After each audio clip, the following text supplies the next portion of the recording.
All right, this is A Push, Chapter 10, Part 4. Trying to finish up here with Andrew Jackson and some things that he did.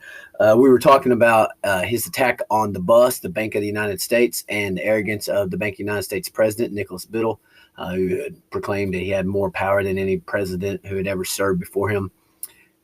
Not as much as Jackson, as it turns out. They actually make a mistake, and they try to get a charter for the bank early. It was during Jackson's administration, and it was a fatal error because he vetoed it, and that helped carry him to election. A lot of common people didn't like the bus. It can be argued that the bus was actually a good thing for the economics of America at the time, but Jackson hated them, and many common people did too. So what Jackson did was he withdrew government money from the bus. And remember, banks need money to make money. It's interest on loans and stuff like that helps banks make money. So that really hurt the Bank of the United States. He took that money, he deposited it in local state banks all over the place. They became known, and they were kind of sympathetic to Democrats, so they became known as pet banks. And a lot of these pet banks were corrupt, so it was kind of bad. You can see where Jackson's coming from, but it really doesn't really turn out into a good thing. Some people really begin at this time seeing Jackson as a tyrant. We'll look at some political cartoons that have him dressed up as a king and stuff. You get King Andrew the First and whatnot.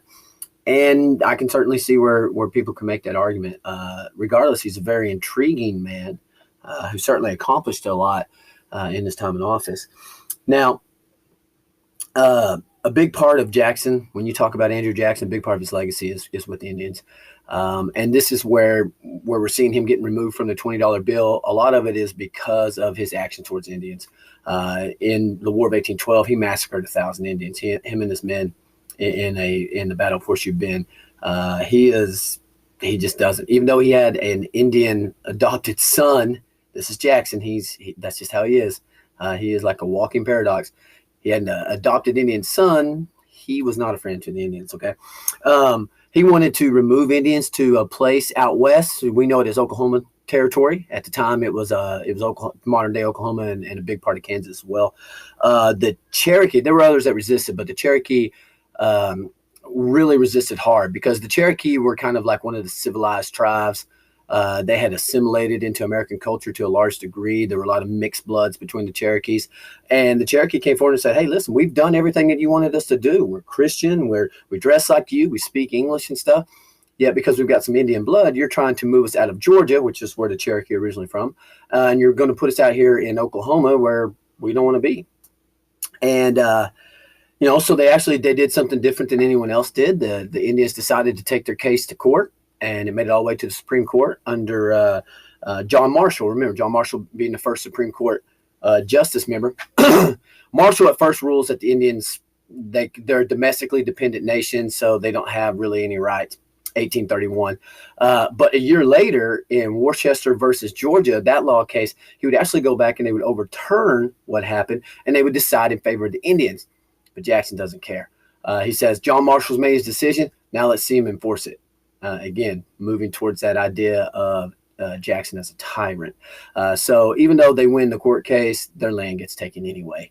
So again, that's a pretty big black mark for Jackson. And after Martin Van Buren replaces him in his term, the Trail of Tears, we'll talk a little bit about here in a second, will come into be. So he's got a very complex legacy when we talk about Andrew Jackson. He's a guy who expanded presidential authority, much more centralized. He made the office of president much more powerful. But at the same time, he curved the reach of the national government. He put the state governments first again, as long as it kind of didn't go against what he believed in personally. So he's a difficult guy here. He also appointed the successor to John Marshall, Supreme Court Justice, and that Chief Justice, and that was Roger B. Taney. And Roger B. Taney would put a lot of power back into the states during his reign as Chief Justice.